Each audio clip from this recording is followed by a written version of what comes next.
All right. I had to go to 3 minutes. They took away my 1 minute. Give me a 15-second or a 3-minute. No. Leave the 1 minute. Maybe make it a 2 and get rid of the 15 seconds. What the hell am I going to do with 15 seconds? Anyway, back to the truth. Speaking in tongues. Speaking in tongues, one of the usages is praying in spirit and in truth. That's speaking in tongues. Pray always, never ceasing. That's also speaking in tongues.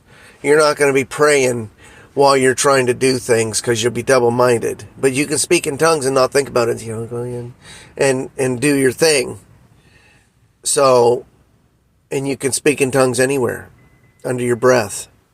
And you're doing what God needs you to do for God to do what He needs to do by our obedience of speaking in tongues and not thinking we know it all. Oh yeah, I'm going to pray about this and that and put all my thinking into it when God says, I got your thinking covered. You just obey speaking in tongues.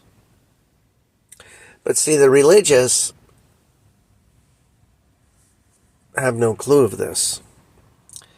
And those that are in fear. But if you read enough of the New Testament, you'll see speaking in tongues in there abundantly. I started reading the New Testament when I was like 11. I had the little red New Testament. I think I had a brown one, or a green one, and a blue one. Anyway, and it was King James Version. And so, reading that little New Testament, Matthew, Mark, Luke, and John, Jesus Christ goes over speaking in tongues. Mark chapter 16, verse 17. John 14:12.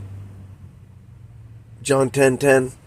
Yeah, it's big. It's big. John 10:10, that they might have life and have it more abundantly. Well, when you can pray by your own understanding, that's one thing. When you can pray by the Spirit and power, that's another. And that's speaking in tongues. So we have to see the difference between our understanding and praying and speaking in tongues. When we pray by our understanding, it's so we get our energy out.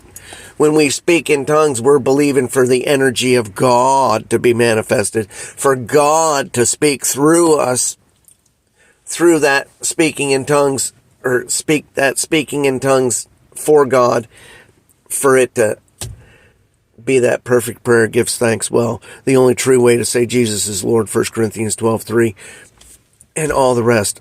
1 Corinthians chapter 12, chapter 13, and chapter 14. Read it 10 times. God will show you.